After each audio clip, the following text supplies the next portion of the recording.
Viewers, welcome to IT media. ఇప్పుడు రెండు తెలుగు రాష్ట్రాల్లోనే కాకుండా దేశవ్యాప్తంగా సంచలనం రేపినటువంటి మౌనిక హత్య కేసు ఇప్పుడు రోజు రోజుకి ఒక్కొక్క రకంగా మలుపు తిరగడమే కాకుండా పోలీసులకు కూడా సవాళ్లు విసురుతుంది. ఎందుకంటే మార్చి 29వ తారీఖున నేవీలో టెక్నీషియన్ గా విధులు నిర్వహిస్తున్నటువంటి రవీంద్ర అనే వ్యక్తి మౌనిక అనే యువతిని డేటింగ్ యాప్ ద్వారా పరిచయం చేసుకొని ఎప్పుడు 2019లో పరిచయం అయిన తర్వాత వీరిద్దరి సంబంధం కూడా డేటింగ్ యాప్ ద్వారా కొనసాగుతూ వస్తుంది. సో అందులో భాగంగానే మార్చి 29న తను ఉన్న ఫ్లాట్ కి రప్పించుకొని అక్కడ జరిగిన గొడవ కారణంగా ఇద్దరికి వాగ్వివాదం చోటు చేసుకోవడంతో కోపంతో రగిలిపోయినటువంటి రవీంద్ర మౌనికాని ముక్కలుగా హత్య చేసిన ఘటన తీవ్ర సంచలనమే రేపింది. అంతేకాకుండా ఏదైతే ఆదివారం హత్య చేశాడో సోమవారం సీన్ రీకన్స్ట్రక్షన్ లో భాగంగా విశాఖపట్నం గాజువాక పోలీసుల ఆధ్వర్యంలో అంతా కూడా సీన్ రీకన్స్ట్రక్షన్ లో భాగంగా తను ఉన్న ఫ్లాట్ కి అదే విధంగా సింహాచలంలో ఉన్నటువంటి అడిబరానికి కూడా వెళ్ళి తను ఏ విధంగా చంపాడు, ఫ్రిడ్జ్ లో ఏ పార్ట్స్ పెట్టాడు, తను ఎలా చంపాడు అన్ని విషయాలు కూడా సీన్ రీకన్స్ట్రక్షన్ లో భాగంగా తెలియజేశాడు. అక్కడి నుండి సింహాచలం వెళ్ళి అక్కడ అడిబరం ప్రాంతంలో తలని చేతుల్ని కాల్ చేసినట్లు కూడా పోలీసులకి వివరాలు వెల్లడించారు. అదే విధంగా ఆ తర్వాత పోలీసులు రిమాండ్ కి తరలించిన తర్వాత ఇంట్రాగేషన్ లో భాగంగా 3 రోజుల పాటు కస్టడీకి కోరిన తర్వాత సంచలన విషయాలు వెలుగులోకి వస్తున్నాయి. అంటే రోజుకో రకంగా రవీంద్ర నిజం చెప్తున్నాడా అబద్ధం చెప్తున్నాడా అనే ఇప్పుడైతే మాత్రం అనుమానాలు కూడా వ్యక్తం అవుతున్నాయి. ఎందుకంటే మౌనిక మరణించి దాదాపు 11 రోజులు కావస్తుంది. సో వాళ్ళ పేరెంట్స్ కూడా తమ కూతురు మరణించిన వార్త కన్నా తన మీద వస్తున్న అపనిందలు మరింత బాధిస్తున్నాయి. డేటింగ్ యాప్ ద్వారా పరిచయమైనటువంటి మా అమ్మాయి డబ్బుల కోసం డిమాండ్ చేస్తుందంటూ, అదే విధంగా తన క్యారెక్టర్లెస్ అంటూ అనేక రకాలుగా మా అమ్మాయిని అందరూ అంటుంటే మా మనసులు ఎప్పుడో చనిపోయాయి, మా అమ్మాయి చనిపోయిన బాధ కన్నా ఈ మాటలు మరింత మమ్మల్ని బాధ పెడుతున్నాయి అంటూ కూడా మీడియా ముందుకు వచ్చి తమ యొక్క గోడను వెళ్ళబుచ్చుకున్నాయి. అంతేకాకుండా 11 రోజులు కావస్తున్నా అసలు నిందితుడికి శిక్ష పడకపోగా ఇంకా ఆ హత్య వెనకాతల ఎవరెవరు ఉన్నారో వాళ్ళని కూడా బయటకు తీసుకురాలేకపోతున్నారు అంటే అటు ప్రజా సంఘాలు అదే విధంగా కుటుంబ సభ్యులు కూడా ఆందోళన వ్యక్తం చేస్తున్నారు.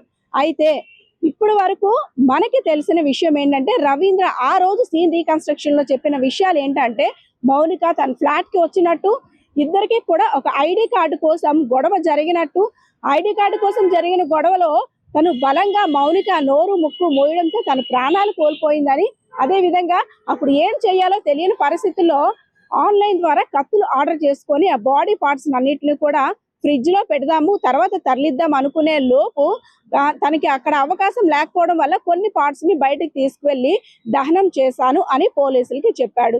సో అంతవరకు బానే ఉంది. మళ్ళీ ఇప్పుడు మరికొన్ని కొత్త విషయాలు అయితే వెలుగులోకి వచ్చాయి. మౌనికాని రవీంద్ర హత్య చేసింది తన ఫ్లాట్ లో కాదంట. తన స్నేహితుడు అంటే ఎవరైతే రవీంద్ర యొక్క ఫ్లాట్ ఉందో ఆ ఫ్లాట్ కి కూతవేటు దూరంలో తన ఫ్రెండ్ ఫ్లాట్ కి తీసుకెళ్లి మాట్లాడడం కోసం పిలిపించి అక్కడ జరిగిన గొడవ కారణంగా మౌనికాని హత్య చేసినట్టు పోలీసులకి చెప్తున్నాడు. అయితే ఇక్కడ కొన్ని క్వశ్చన్స్ కూడా రేజ్ అవుతున్నాయి. అది పోలీసులకి అదే విధంగా మౌనిక యొక్క కుటుంబ సభ్యులకి. ఈ కేసును ఫస్ట్ నుండి కూడా ఫాలోఅప్ చేస్తున్న మీడియా పర్సన్స్ కే కావచ్చు ప్రజలందరికీ కూడా అసలు మౌనిక అదే విధంగా రవీంద్ర ఆ ఫ్లాట్ కి వెళ్ళిన విషయం ఎవరైతే రవీంద్ర యొక్క ఫ్రెండ్ ఉన్నాడో ఆయనకి తెలుసా? కేవలం రవీంద్ర మాత్రమే ఈ హత్య చేశాడా?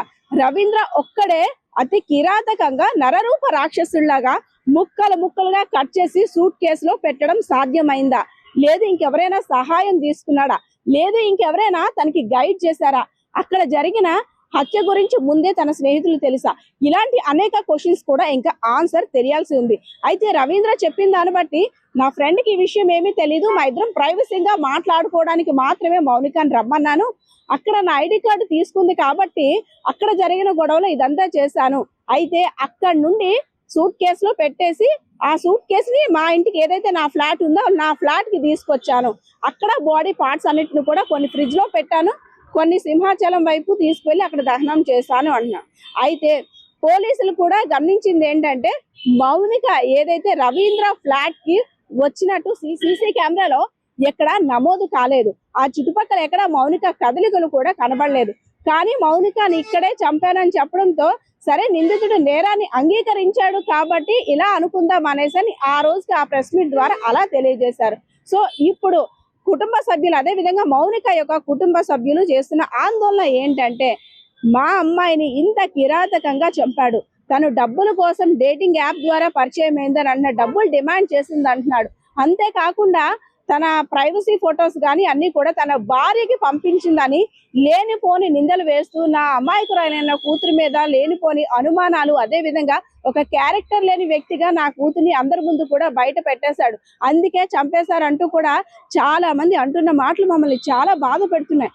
ఎందుకంటే చిన్నప్పటి నుండి కూడా కష్టపడి మా నలుగురం కూడా ఒక మాట మీద ఉండి మా జీవితాన్ని ఇప్పుడు తీసుకొని వచ్చాం.